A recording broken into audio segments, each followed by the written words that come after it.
Salut à tous, c'est Monor, bienvenue dans cette nouvelle vidéo. Je viens de prendre un bus ce matin pour rejoindre un salon de tatouage qui s'appelle Bogota Tattoo, qui est juste ici derrière moi et dans lequel j'ai rendez-vous pour me faire tatouer puisque, comme vous le savez, je me fais tatouer dans tous les pays où je vais et aujourd'hui, je vais partir sur le tatouage de la Colombie. Vous allez voir, j'ai choisi quelque chose de très représentatif de ce voyage ici. J'ai hâte de voir ce que ça va donner. J'ai pas encore vu le dessin, je leur ai juste expliqué ce que je voulais. Et là, je vais le découvrir tout de suite. Je suis tout seul, vu que d'Albert est parti hier. Il a pris son avion hier matin. Du coup, je sais pas trop comment je vais me débrouiller pour filmer parce que je vais me faire tatouer sur l'épaule droite. Déjà, c'est un endroit qui va être assez compliqué à filmer. Et en plus, je suis droitier, donc je vais devoir faire ça avec la main gauche. Ça va être un peu galère, mais bon, je vais me débrouiller. C'est parti pour une séance tatouage à Bogota.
White in the eyes.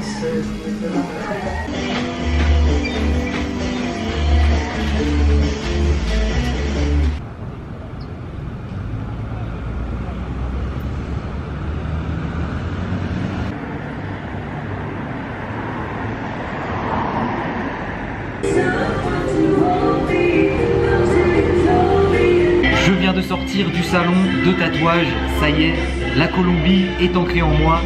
Et je me suis fait une statue de Fernando Botero, qui est un artiste colombien dont je vous ai déjà parlé pas mal pendant ce voyage. C'est de cet artiste qu'il y avait une peinture dans notre chambre à Bogota au tout début, quand d'Albert venait d'arriver. On s'était un peu moqué au début et puis au fil des jours, on a un peu plus découvert l'artiste et quand on est allé à Medellín, on est allé sur la Plaza Botero, qui est la grande place où il y avait plein de ces statues. Et il y avait une statue en particulier que j'ai beaucoup aimée et que j'avais prise en photo, qui est celle-là, celle que je me suis fait tatouer En fait, je leur ai juste amené la photo que j'ai prise à Medellín et ils m'ont fait un dessin. Je le trouve vraiment très réussi, je suis super content du résultat. Du coup, c'est un bonhomme joufflu dans le style de Botero qui est à cheval. J'ai décidé du coup assez récemment de ce que j'allais me faire tatouer en Colombie. J'avais quelques idées et puis au final je me suis dit tiens, ça pourrait être quand même cool de faire une statue, enfin cette statue en particulier de Botero parce que je l'avais bien aimé et puis vu qu'on a pas mal parlé de Botero pendant ce voyage, je me suis dit que c'était bien représentatif. En plus c'est un artiste vraiment très connu ici en Colombie que je ne connaissais pas du tout avant d'arriver, que j'ai découvert grâce à ce fameux tableau dans ma chambre et à vos commentaires qui m'ont dit que c'était une œuvre de Botero, un artiste très connu ici. Et puis après par la suite quand on est allé sur la place à Medellín, je me suis dit que c'était quand même plus sympa ces sculptures que ces peintures, en tout cas moi je préfère personnellement. Et voilà, celle-là du bonhomme sur son cheval, je l'ai vraiment kiffé. Et quand on a rencontré aussi le Colombien à Carthagène avec qui on a passé la soirée, je lui avais parlé de mes tatouages, enfin, je lui avais dit que je me faisais un tatouage dans tous les pays où je vais et directement il m'a dit oh, pour la Colombie il faut que tu fasses un Botero et comme j'y avais déjà pensé, ça m'a voilà, donné encore plus envie de faire ça. Je le trouve vraiment super bien fait. En plus la personne qui m'a fait était très gentille, on a pas mal discuté pendant la séance. Ça a duré quasiment 3 heures au total. Et sur cette partie du bras, franchement, j'ai pas eu trop mal. Donc j'ai réussi à vous faire des images, même si je filmais avec la main gauche. En tout cas, j'ai fait de mon mieux. J'espère que c'est réussi. Et il m'a coûté 350 000 pesos, ce qui fait à peu près 80 €. Je suis vraiment content d'avoir fait ça parce que c'est vraiment quelque chose qui s'est passé pendant le voyage, que j'ai découvert pendant le voyage. En plus, c'est fait à partir d'une photo que j'ai prise et c'est une statue qu'on a vue pendant le voyage, donc c'est vraiment cool. Voilà, le tatouage en Colombie, c'est fait.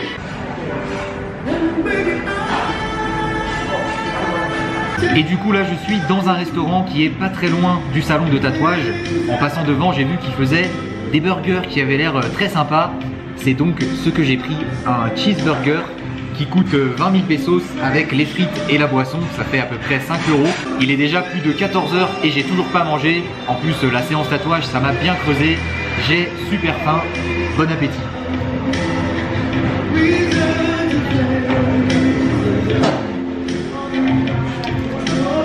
Ah, il est super bon, la viande est trop bonne, la sauce aussi. Et ce restaurant s'appelle Kilogramo, kilogramme, ça veut tout dire.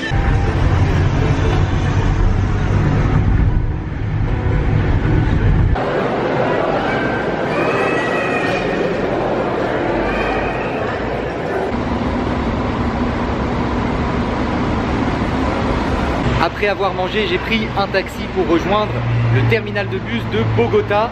Je vais quitter la ville. En fait, je vais rejoindre une ville qui s'appelle Villa de Leyva, qui se situe à environ 3 heures de trajet. Donc je me suis présenté au comptoir, mais ils m'ont dit que le dernier bus était déjà parti. Donc qu'il fallait que je prenne un autre bus en direction de Tunja, qui est une autre ville à côté. Et que depuis là-bas, je devrais pouvoir rejoindre Villa de Leyva assez facilement. J'ai donc acheté un ticket qui coûte 25 000 pesos, ça fait à peu près 6-7 €. Et pendant que j'étais en train de vous faire la vidéo, il y a le chauffeur du bus qui est venu me chercher parce que le bus partait. Donc me voilà à l'intérieur. C'est parti direction Tunja dans un premier temps. Et par la suite, j'aimerais pouvoir arriver sans trop de soucis à Villa de Leyva, qui sera la dernière destination de ce voyage en Colombie.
Je suis bien arrivé dans la petite ville de Villa de Leyva après un trajet qui a duré quasiment 5 heures au final parce que déjà dans un premier temps je suis arrivé dans la ville de Tundra en 3h30 à peu près et une fois arrivé là-bas je suis allé dans le terminal et j'ai demandé à un comptoir s'il y avait un bus pour rejoindre Villa de Leyva. Ils m'ont dit que le dernier passait dans 15 minutes, donc c'était parfait. Et j'ai donc refait dans la foulée un trajet de environ 1 heure qui m'a coûté 9000 pesos, donc un peu plus de 2 euros. C'est un peu chiant parce que le trajet Bogota-Villa de Leyva en direct, normalement il prend 3h, 3h30 à peu près. Mais bon, l'important c'est que je suis bien arrivé ici et que je ne suis pas resté bloqué à Bogota. Et d'ailleurs, dans le terminal de bus de Tundra, là où j'ai changé de bus, j'ai rencontré 2 Colombiens avec qui j'ai parlé pendant un petit moment.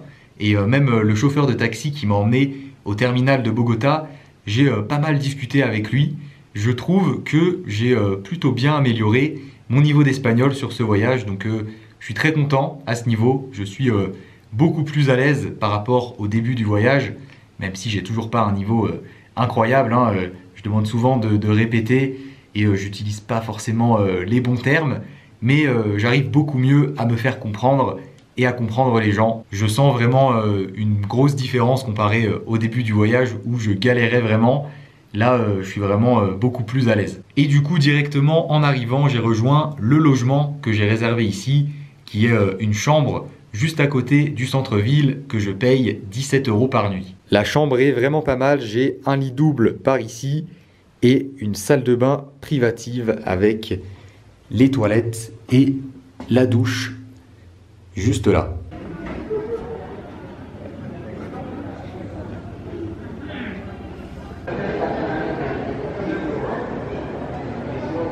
Je viens de ressortir pour manger. Alors il n'y a pas énormément de restaurants ouverts parce que il est tard, là il est quasiment 22 h. Mais j'ai trouvé un restaurant et ils m'ont dit qu'ils pouvaient me servir seulement poulet et patates. Donc c'est ce que j'ai pris et ça fera très bien l'affaire.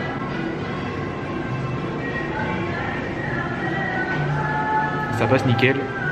Bon appétit. Et après avoir mangé, je suis de retour dans ma chambre. Il est donc temps de clôturer cette vidéo. Un gros merci à Thierry, l'unique tipeur du jour. J'espère que ça vous a plu. Si c'est le cas, comme d'habitude, n'oubliez pas le gros pouce bleu. Abonnez-vous à la chaîne si ce n'est pas déjà fait. Et je vous dis à demain pour une nouvelle vidéo.